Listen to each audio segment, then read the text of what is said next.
Hi, I'm Jason Heath, and you're watching ForBassPlayersOnly.com.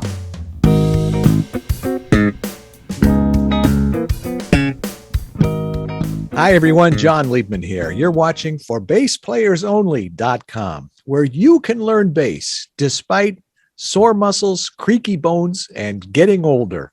Remember, it's not for everyone. It's ForBassPlayersOnly.com. Not yet a bass player? Come on in. We'll make you a bass player. We have a special interview. I've been looking forward to this. Jason Heath, my old buddy. Well, he's not old, but he's an old friend. And he is the always upbeat host of the popular podcast Contrabass Conversations, which he describes as a podcast devoted to exploring music and ideas associated with the double bass. Is that still what you call it, how you describe it? Yeah, I always think, do I need to update my tagline? But I think that's pretty accurate. We'll go with that. It's always very entertaining and informative, and you should check it out. So, hi, Jason. I'm so happy to have you back on ForBassPlayersOnly.com. How are you? Well, I'm doing great. I love chatting with you, John, and I love the work you do and have done for all these years. And you are I remember when I hit my 500th episode, I remember you sent me a message. It's like, congratulations on being in the 500 club or something, because you had long since passed that. And it's so cool to see the work you've done and connecting with people and the same people over the years and new people. And you're a curious mind for sure. And I love, so bravo on everything you've done over the years and continue to do. And it's an honor to be here. Thank you. And I love what you do too. And you only have the best of the best on your show. Actually, I've been on a couple of times. You've been on a couple of times, so that's true. But we did an interview about 2.5 years ago. And you said you're originally from Sioux Falls, South Dakota. And you said you had a fairly typical bass player upbringing, which made me smile. You said your mom was a trombone player. Now, that's really cool. I don't know anybody whose mom is a trombone player. And your first band at age 14 was called Toxic Death, which is kind of redundant, but now I was reading over in your resume, your curriculum vitae, all the stuff that you'd done and all the orchestras that you played in and all the places you'd been. And one thing that was mentioned was the Milwaukee Ballet. And that immediately conjured up an image in my mind. Oh, he's in the orchestra. Oh, okay. Yeah, if only I was on stage. Wouldn't that be cool? That'd be a fun... Sadly, in the orchestra. And to the audience here, you could check out that interview. We'll put a link to it on the site, or you could just go to ForBassPlayersOnly.com and type in Jason Heath in the search bar and the little thing, and it'll pop right up. But the reason I reached out, and you mentioned you had a new tagline. I had a new tagline too that I've never used before, and I just threw it out today for the first time. Learn bass despite sore muscles, creaky bones, and getting older. And how do you like it, first of all? I like it a lot. It's something I think about as I continue to get older too. You said, yeah, I'm not that old, but we're all getting older, and I'm pushing 50, not quite there yet, but I think the older I get, the more I think about that sort of thing and trying to stay healthy. And we bass players, there was an Alexander Technique teacher that said he'd love to come into the bass studio because that's where the real damage was being done, physically. And so I think it's something that's important to think about. It's a good tagline.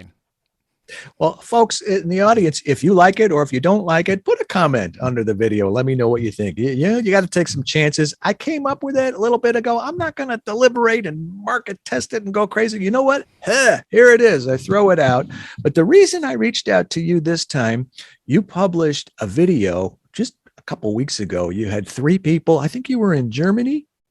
Yeah, I was in Germany recently. Yeah. Okay. And it was with 3 people that had come to the bass kind of late in life. And do you see that as a trend? Do you think more people are coming in their 50s, 60s, 70s, starting later than, is that something new? Is that a trend? What do you make of that? Well, I definitely see a lot of that. I'd love to know if that's just been, because like my dad got really into music later in life. I think maybe that's been happening, but I am definitely seeing a lot of that in the bass world. I get a lot of, when someone joins my email list, I see a lot of of people when they join my email list. They'll write me a message because I send out a little message, tell me about yourself, and I get a lot of people saying, I just picked up the bass, I'm 56 and I'm obsessed. Or the other one I hear a lot is, I played bass back in high school and I put it down and I had kids and I had a career and now I'm all in. And one of those people on that video you were referencing, Heath, who lives just across the border in the Netherlands from where this camp was. He's like, I'm retired now, so I eat, breathe, and sleep bass, whatever the words are. And so I'm seeing a lot of that, and I do wonder, it's, you know, it's so fun to find some, if you want to think of it as a hobby or a new pursuit, and just go all in. And especially in this digital age we live in, to like actually do something with your hands, physical. I think it's a beautiful thing. I'm seeing a lot of it. I'm seeing a lot of both of those scenarios. They've always wanted to do it, never had the chance, or they kind of dabbled at it in high school and never got very far with it. But uh, it's I'm not attracting who I thought I was going to attract when I first launched the site way back after the earth cooled. I thought I was going to get the kids, the college kids, and I guess I get a few of those, but almost everybody I get is, like I mentioned before, 50s, 60s, 70s, mostly men. I get a fair bit of women too, but then I started to see things about commonalities with arthritis, tendonitis, pain in the shoulder, the hands, the wrists, and I put out a few things on Facebook. You know, does this ever happen to you? Do you deal with these kinds of things? And the responses that I got were, wow. So I thought it would make sense, since those are the people that I'm attracting anyway. Why not niche down? And I have an interview coming up. Well, by the time this airs, it will have run. But have you heard of Dr. Randall Kurtz? I was just about to ask you, have you had Randy on, John? He is good people all the way. Yeah. And just so eloquent in the way that he digs into that. So folks, if you're listening to this and you haven't listened to Dr. Randy Kurtz, go check out the episode with John and Randy. Randy's amazing. I interviewed him on at a Summer NAMM show several years ago, and what's cool about him, if anybody doesn't know, he is a chiropractor, he's an acupuncturist, and he just happens to be a bass player. And he went to the Musicians Institute in Hollywood, I think in the late 80s, early 90s, something like that. And I didn't know he worked with Megadeth and Jane's Addiction and trying to get people on the right path. But everything I asked him, he was prepared. He knew the answers because he's seen so much about how to stand, how to sit. You can tweak he was careful to say, you don't really change your technique, but you might just move your wrist a little bit. He says, if you notice that, hey, it hurts when I have my wrist that way, well, maybe you can move your wrist a little bit this way. And he cited examples from Victor Wooten and Christian McBride, and something that you wouldn't hear, names you wouldn't normally hear from your typical chiropractor, acupuncturist.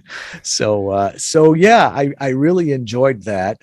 What about getting back to the people that you're attracting? You said the older ones that have always wanted to do it, never had a chance, and the ones that kind of dabbled in it and now have some time to get back into it.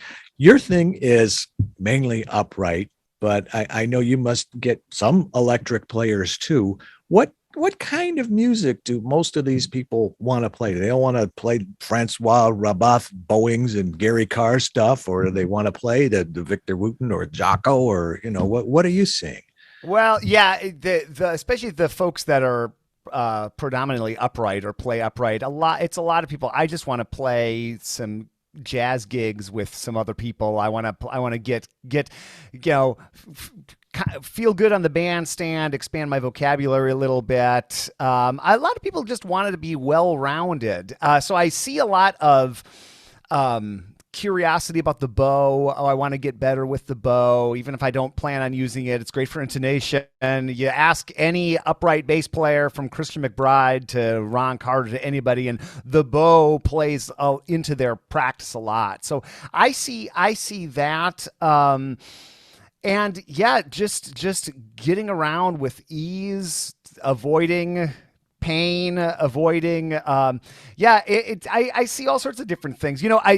Just to go back to what you were just talking about, Randy. I had a really fun conversation with Randy and with a panel. We did this at the International Society of Bassists, the last in-person one. I think it was 2019. The panel was John Patitucci, Steve Bailey, and Chichi Nwanoku from the UK, and Randy. And all three of those bass players had worked with Randy for an extended period of time, and he'd helped them. And they were all at really different places in their playing, but they were having some physical things. And you think, John Patitucci, he seems like Superman to me. But, even people who are, like we all struggle with things from time to time. And I know I'm always I'm always trying to pay attention that I'm not injuring myself. And so I think just trying to walk that balance of living your life and playing bass and trying to improve your abilities on bass without injuring yourself. It's something that the people that are in my circles talk about, and something I think about a lot. Getting back to my question from a few minutes ago, you said they want to be well-rounded. They want to figure out, they want to get good with the bow. They want to figure out how to play the bass without hurting themselves. But that's all a means to an end. What kind of stuff do they want to play? Do they want to play walking bass lines? Do they want to play symphony stuff? Do they want to do two-handed tapping like Brian Bromberg does on the upright? Or is this in addition to electric or instead of electric, or jump in anywhere?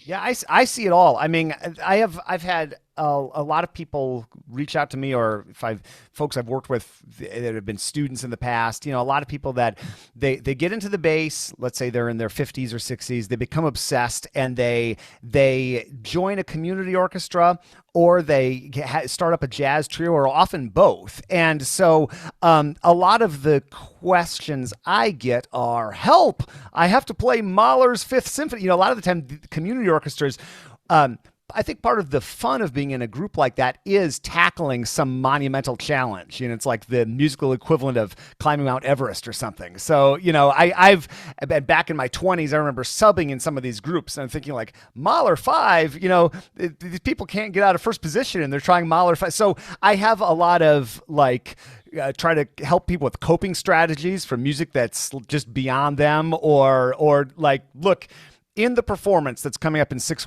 weeks, this isn't going to go well for you. But let's take this piece and let's look at how you can get through that performance. But then let's also think about, let's work on this as more of a long-term thing, because with time, I believe optimistically, humans are amazing and they can accomplish anything. And just the fact that you're coming to something later in life, it doesn't mean you can't make significant progress. And I'm an amateur at so many things in my life too. I've been playing bass for a long time, but I have other things that I'm new, and I bring that sort of enthusiasm to, and I notice myself getting better at various things in my life. So I can relate to people that are picking up the bass later in life. I'm that way with I'm a terrible basketball player, but I'm a little better than I was because I'm practicing my shots. I watch the Warriors game and I'm like, oh yeah, and I go and I'm terrible, but I'm better. And so I think that I see that, and it's fun to get better. So that's, I definitely relate to people that are coming to the bass, because I feel that in my own life with other things.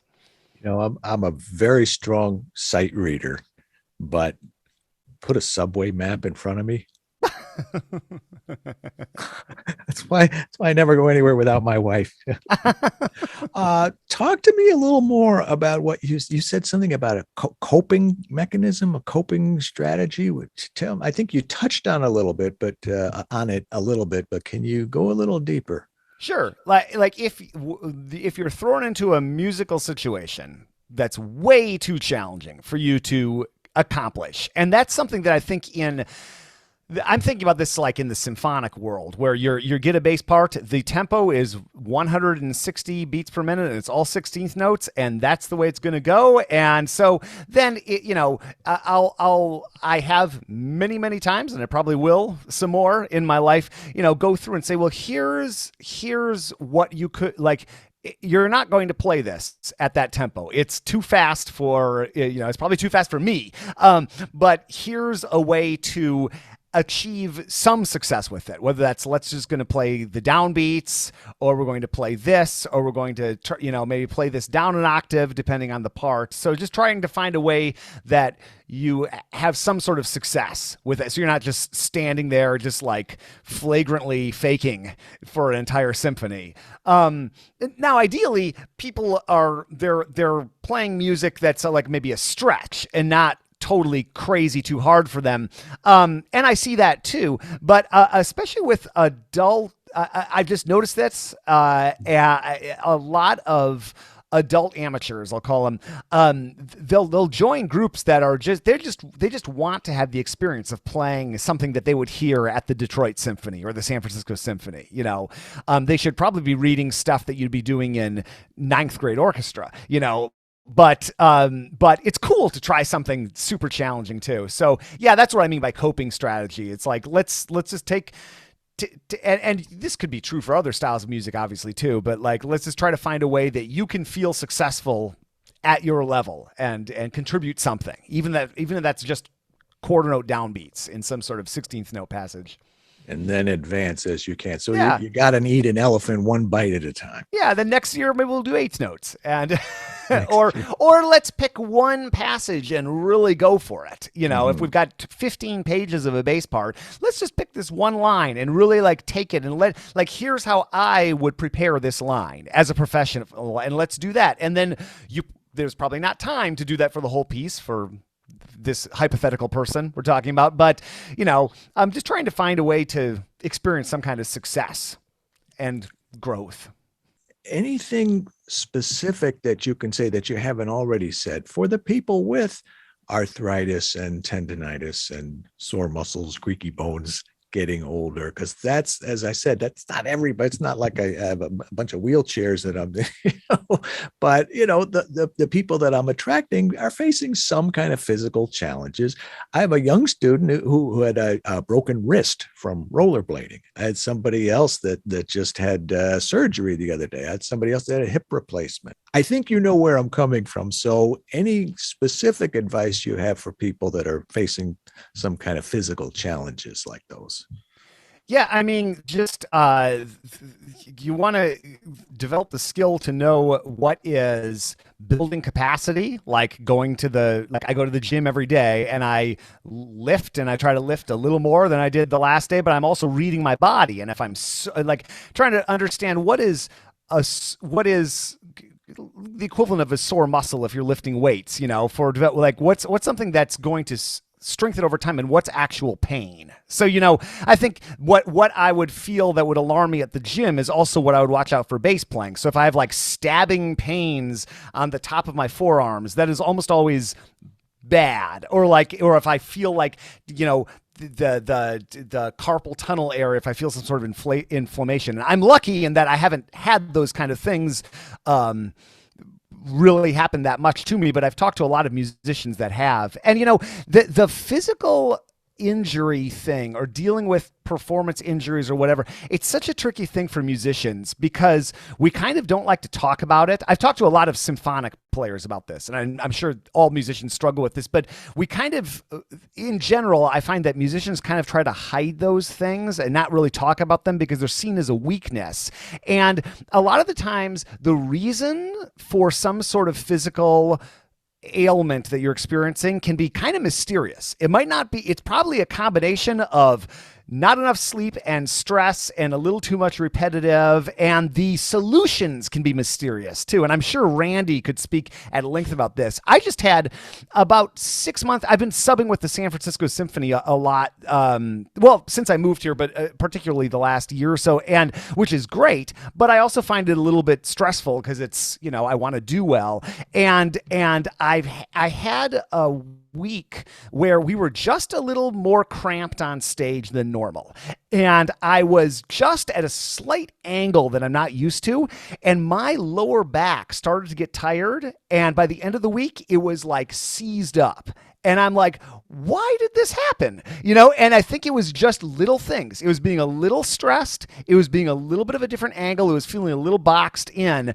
And then the next week, no problem. I worked through it. I went to the gym, did some yoga, went to the steam room, like worked. I didn't need to see anybody. I did, but I had screwed up, and so probably if Randy Kurtz would have told me, Jason, just angle your stool like a half an inch, and it probably would have been fine. So these physical things are tricky. I wish I had a better answer, John. I don't have a good. That was a great answer. Yeah, I've just learned, like, having talked to a lot of musicians that have gone through some sort of physical thing, and come out the other side, fine. It can be hard to figure out why something's happening, and the solution can be more complicated than you might think. It's usually not like it's because of A and I fix A and now I'm good. It's a lot of times it's multifactorial and kind of messy. Speaking of Randy, he says awareness. It all comes down to awareness. And you made a very good point too. I don't think he said this exactly, but you have to know what pain you can work through and what pain, your body's trying to tell you something. Pain is your friend. Those are his exact words. Those are not my words. Those are Randy Kurtz's words. He said something else. He had some great advice. He says, for those times where you do have to go to the doctor, call him up ahead of time and make sure it's okay, but bring your bass to the doctor's office. And I thought, wow, what a great idea, because then they can see exactly what you're doing. So he's so into it. He's been doing it for a long time. Well, something I tell, just to add on to this, something I've been doing a series of bass camps over the summer. So I've said this to a whole bunch of young people, but maybe older people could relate to it too.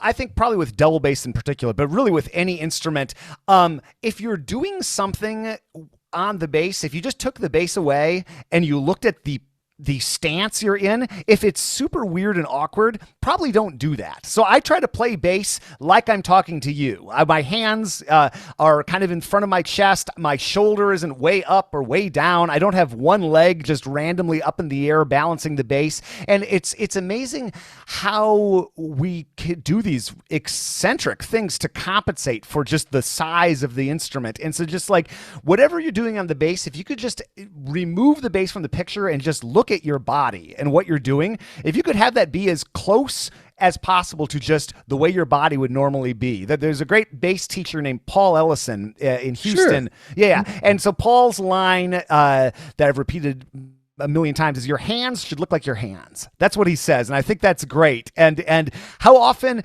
if we look over at that left hand or right hand, no matter what instrument we're playing, if we have some sort of weird claw going on or some sort of, very tense looking sort of thing we're doing, maybe find a way to do that where your hands look a little more like your hands. Wow. Now you got me thinking like a drummer maybe. And now I'm thinking, what about a harpist? Like imagine going like this all the time, or even a flute or trombone, I guess any instrument.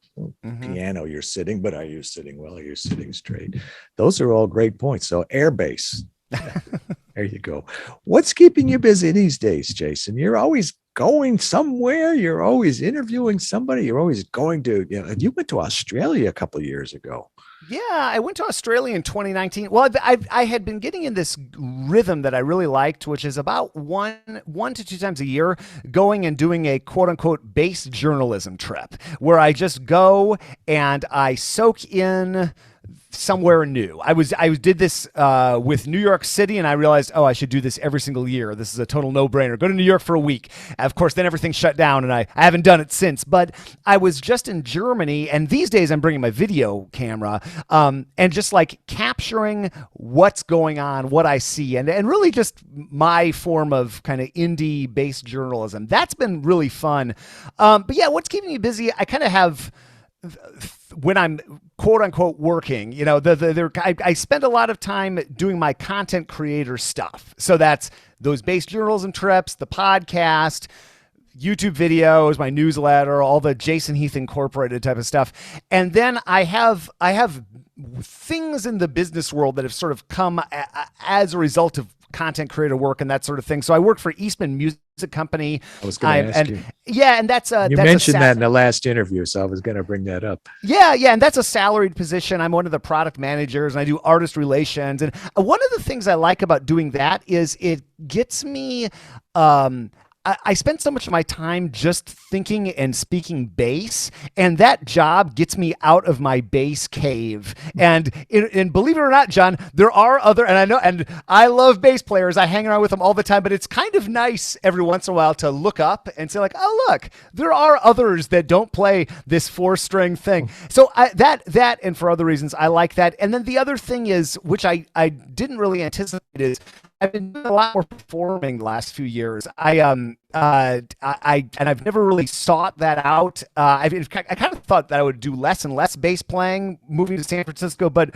the symphony's been using me a lot. And then I've started to go and do some solo recitals in conjunction with some of this travel. And I've never tried to market myself as a player. I just, so I've been I've been trying to take my bass playing a little more seriously, maybe the last 4 years, like actually think of it like going to the gym. Like before we got on this call, I practiced. I only had 20 minutes, but I practiced for 20 minutes. And I'm just trying to like treat my bass playing professionally. So it's kind of those 3 buckets. It's like my online Jason Heath Incorporated stuff, the product manager role with Eastman, and then bass playing, which has been kind of fun to do more of. But who'd have thunk? What about the future? What else do you have coming up, Jason? I think long term, I'm looking forward to. It sounds like we'll finally be back in person for the International Society of Bassists in Ann Arbor. Yeah, in Ann Arbor, so pretty close, right? I'm hoping. Yeah, I think you'll probably see it from your place, right? Almost. I think I put that on my calendar. It's June of 2023, right? Yeah. So I'll be there, and yeah, that's that, and I'm going to be going to Italy to do a little residency and do some teaching and recital in April. We haven't set the exact date yet, so I'm practicing for that, and yeah, I think those are the things that are on the calendar. I'm sure more will appear, but all right. Well, keep me posted, and if not sooner, maybe we'll see each other next June in Ann Arbor. Yeah, I'd love that, John. All right. Thanks so much for all you do, and we enjoy it. And the what's the podcast is called Contrabass Conversations. You need to check it out. Jason Heath, he's really into it, if you couldn't tell. Thank you, my friend. Appreciate it. Enjoy catching up with you. You are watching ForBassPlayersOnly.com, where you can learn bass despite, I got to remember this because I've never said it before in public. You can learn bass despite sore muscles, creaky bones, and getting older. I'm John Liebman, founder and first baseman of ForBassPlayersOnly.com. Thanks again to our special guest, Jason Heath. I will see you all next week. Let's play bass.